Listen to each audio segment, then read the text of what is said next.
শহরের এক নামকরা হাসপাতালের জরুরি বিভাগে কাজ করতেন যুবতী ডক্টর অদিতি সেন। ডক্টর হিসেবে তিনি যেমন দক্ষ, তেমনি তার সুন্দর ব্যবহারের জন্যও সুপরিচিত ছিলেন। একদিন গভীর রাতে একটি গুরুতর দুর্ঘটনার পর আহত অবস্থায় এক যুবককে নিয়ে আসা হলো।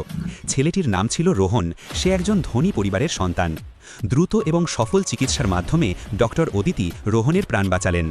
সুস্থ হওয়ার পর রোহন ডক্টর অদিতির কাছে কৃতজ্ঞতা জানাতে এলো, কিন্তু তার কৃতজ্ঞতা প্রকাশের ভঙ্গিটা ছিল অত্যন্ত আপত্তিকর।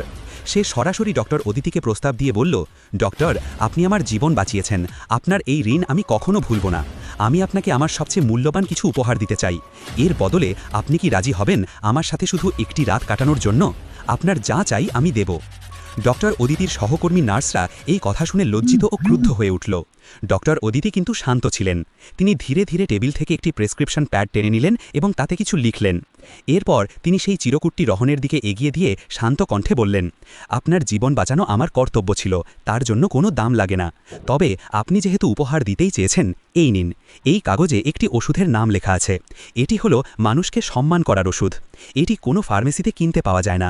এর একমাত্র ডোজ আপনার বাবার কাছে আছে, যিনি আপনাকে বড় করেছেন এবং এই শিক্ষা দেওয়ার সুযোগ পেয়েছেন। আপনি যদি সত্যি আমার ঋণ শোধ করতে চান, তাহলে সেই শিক্ষাটা আজ রাতে শিখে নিন।